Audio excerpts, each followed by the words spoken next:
Hello, my name is Julio, and today I'll be reflecting on my movie, The Stripped Game, which is the name of the project for this year's media A-level coursework. Before anything, I'd like to talk about the main plot of my movie and what would happen if this movie would ever to be produced. Drawing inspiration from characters such as Ben Sanders in Live in Las Vegas, Edward, played by Santi, is our main character. He is a sad alcoholic man who recently lost his job. I just lost my job. Although not stated in the scene, Edward has lost much more than his job. His luck changes once his path crosses with our main antagonist, introducing Anthony, played by Justin. Anthony is a young mafia boss who is clearly unbalanced or even somewhat deranged. Eventually, these two would end up working together, even though Edward was reluctant at first. Anthony is a cunt hair away from owning all of northern Jersey. My movie is part of the drama genre, and crime can even be considered as its subgenre. The main reason I chose drama is its breadth. The drama genre is so vast and has so many subgenres, my imagination could go wild without having to stick to heavy boundaries or stereotypes. Furthermore, I enjoy drama, as it focuses on possible real-life situations and on the psychological development of the characters. Psychology and psychological issues are a factor I wanted to play with and implement on my characters, as it is a topic I would like to study further on in my life. Edward, for example, is seen throughout the whole scene as a sad, even alcoholic man. Alcoholism is commonly used in the drama genre, as it is not only an easy chronic disease to portray in a film, but it is also something realistic and might be able to relate to the audience. Maybe not in a personal level, but more in a wider level. This was my main idea: find something impactful, but not otherworldly, that the audience might be able to relate to. My movie generally uses conventions of the drama genre rather than challenge them. Something common in drama movies and in alcoholism is who plays the role of the alcoholic. Usually, it is rich females or poor men who are alcoholics, not the other way around. And although Edward doesn't look to be poor, it can be hypothesized that after losing his job and money, he turned to alcohol as a means to cope with this. Alcoholism is a big issue in today's society. Alcohol can be a shield to shelter yourself from the outside world. This sadness alcoholism brings is depicted in my film. Although I did challenge one of the areas of the crime genre, the Asian community in particular is underrepresented in movies nowadays. Justin, although not being the main character, plays a big role in my film, being the main antagonist. This is more reflective of today's society, as not everyone is white or black or Asian. Society nowadays is diverse and not just one-sided. Although it can be argued that the use of a minority as a main antagonist is a quite common feature in drama crime genre, which might be true. But one has to understand that Justin is no ordinary mafia boss. He's a member of the Yakuza, and that's why I chose him as my actor. You might see a lack of woman in my scene, and the only time a woman is ever mentioned in the movie is when Anthony talks about his wife. It is not a pleasant thing to hear. According to my lawyer, I can't say much more than that she's in a better place now. Funny joke! Although it may look misogynistic, it's quite common in crime drama to portray women as less dominant. This, however, was never my main plan. I first intended to use my friend Vicky as my main antagonist and portray her character, Anastasia, as a strong, independent woman, but at the same time thirsty for power. Kinda like Justin in the current film. My film's target audience is mainly men, who are generally more interested in the crime drama genre. The general age of who would watch this are people in their teenage years, all the way up to people in their 50s or 60s. This is because my movie has characteristic of traditional and classic crime drama movies, which were blowing up during the 80s and 90s. This means that my film tries to bring in older generations to watch it. Elements such as the bar and the warm lighting bring a sense of old-fashioned, more classical movies. My movie, like most films, would have constant advertising and promotion a couple of weeks before its release. This promotion would come in the form of merchandise and social media for younger generations, and for the older generations, advertisement in a form of print media, or in a more general note, a trailer would be a necessary component in the promotion of my movie. After a couple of weeks of being in cinemas, the movie would be distributed in platforms such as Netflix or HBO. And for the older generations who might not have these platforms, hard copies in DVD and Blu-ray would also be available. So my production skills have greatly improved over the course of these few months. Recording a movie and all that comes with it is very hard and time consuming. Trying to fit in recording schedules and other things are quite challenging, especially taking into account the other A-levels we're taking. Firstly, my editing skills have greatly improved, learning ever so many things to help me with my editing.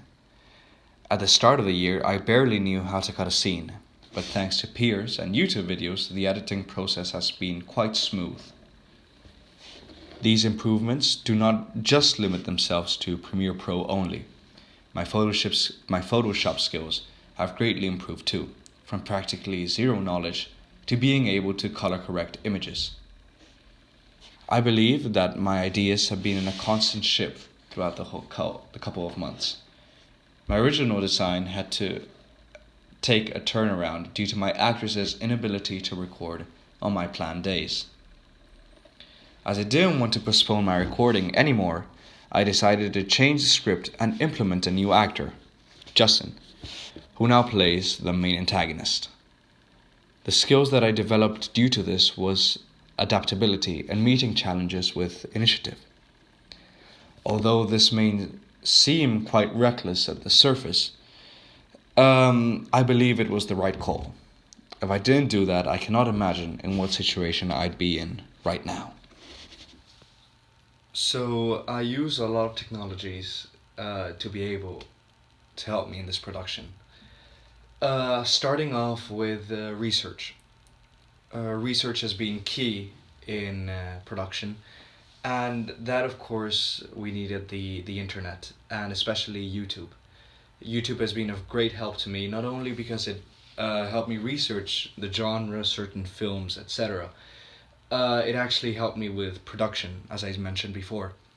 The editing and those kind of skills, I've all learned them from YouTube and similar platforms. Furthermore, still keeping on the online area, we all had to use Blogger to blog our projects on. Which, although it has been tedious, I understand and agree that it is an important process to highlight and show our improvements throughout the whole year. Moving on to other areas. Oh no, excuse me. Going back,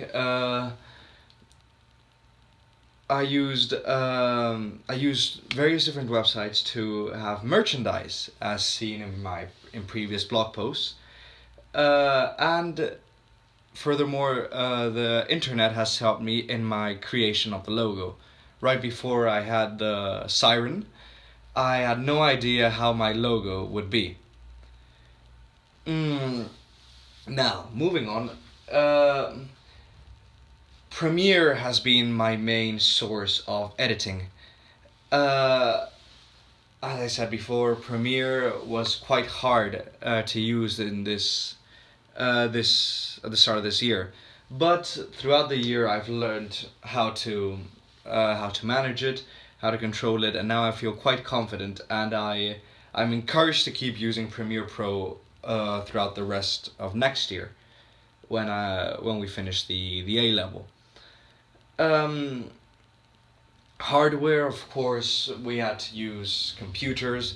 I downloaded Premiere and similar apps in my own computer so I could work at them at home, since I feel I work better in these kind of things at home rather than at school with the school computers.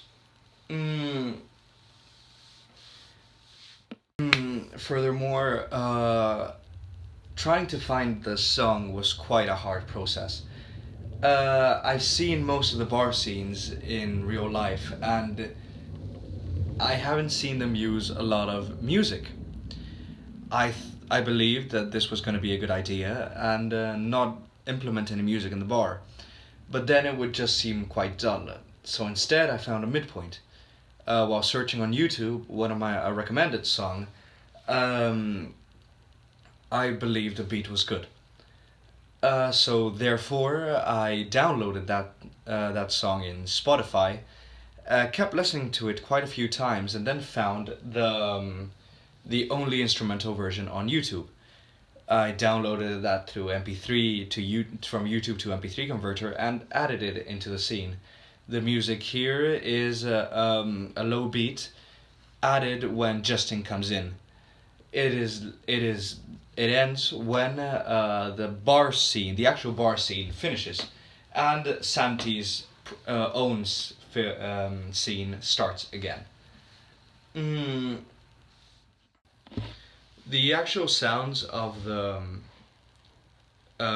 waves and the images of the waves crashing into the shore were actually gotten from the internet. I didn't record them myself, since I believe this would give us good touch into the Siren logo production.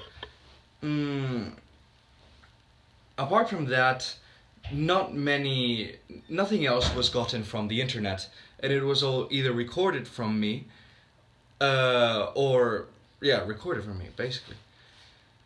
The equipment we used while filming, thankfully Edu lended me a lot of equipment, was a tripod, a camera, various filters for the camera, and a microphone. The microphone was a blessing from God, since it really cancelled out any outside noise that I didn't want in the film, and just recorded the essential voices I wanted to hear. I didn't need to use any extra lighting because, as you can see in the scene, the lighting is pretty good. The lighting by itself in the bar is quite good. It's quite warm, and it brings a sense of tension, but at the same time it's quite calm. Going this again, I have to thank Sergio, since Sergio was the guy who provided the bar. His house has a bar in his basement, and this allowed me to film there. With having a bar in a friend's house is much easier than having to go to another bar outside in the center of Madrid. Since we can easily adapt the schedules for recording, and it's much easier to approach it. Furthermore, in the bar, although we had to remove a few objects to make it look like an actual bar, everything was properly laid out before we arrived there. Other than that, basically that was all the equipment that was used in the film. To wrap it up, to finish off, these past few months have been quite hard. They have been a challenge for me and my colleagues who also do media. But when you finish a hard challenge, it is much more reassuring, and you feel accomplished with yourself once everything is done. I did have a lot of fun recording the film, and I believe it is it has been good work. I see a lot of flaws now since I've constantly been watching it over and over again. And if I had a chance to re-record other things and change and tweak a few things, I would do it.